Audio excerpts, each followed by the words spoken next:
Your Honors, dear Justice Sotomayor, dear Justices of the Supreme Court, I would like to talk to you about the Amy Stevens case.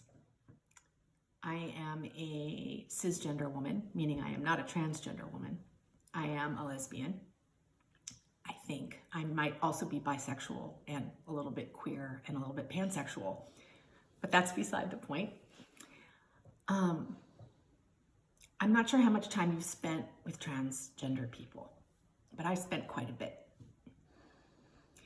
I have spent time with children, adolescents, teenagers, young adults, older people, all before they transitioned, during their transition, after their transition. As a youth services director, we used to have young people come to our youth group who were transgender, who were not out to their families. They would bring a bag of clothing and go into the bathroom at the center so that for that one night a week at the trans youth group, they could be themselves. They would change their clothes in the bathroom, go to the group, get all of the amazing support that they needed, and then at the end of the night, they took those clothes off, put them back in the bag, gave them to a friend to hold on to, and went back home to hide.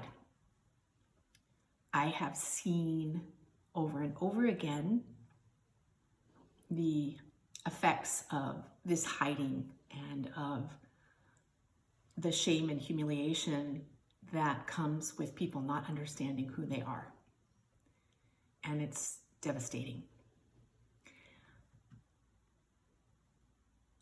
As I have watched these young people transition, I have seen them become themselves over and over again. I have seen them go from being awkward and confused and afraid and hiding to being a full human person who is excited to be a contributing member to our society. You need to spend time with transgender people. You need to understand that a transgender boy is a boy, and a transgender girl is a girl, and a transgender man is a man, and a transgender woman is a woman, and it has nothing to do with any of this. It's who they are. And when you spend time with people, you'll understand that. And unless you have done that, you cannot know and you cannot judge appropriately because you don't know them. All that you know are the things that have been said, that have been used to oppress transgender people, to incite fear in others, that are baseless. These things are baseless. I can tell you this because I have a lot of transgender friends and I know who they are and I know what their struggles have been, and they deserve the right to be themselves and to live in society as who they are and to flourish. And if you can't get a job or if you live in fear of being fired, you can't flourish. Dear justices, you've flourished. You picked a career, you had a calling, you have fought, I am very sure, very hard to get where you are.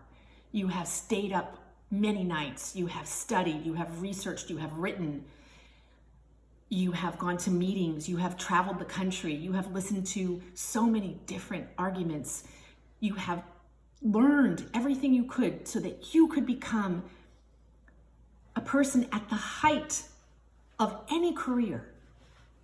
Imagine if at any point in that trajectory of you becoming a Supreme Court justice, you would have been fired simply because of how you identified and who you were, because some people were afraid.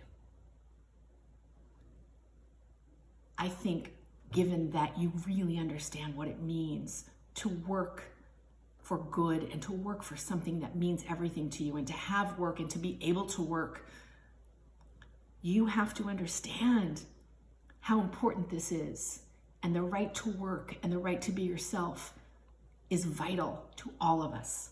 And you know that.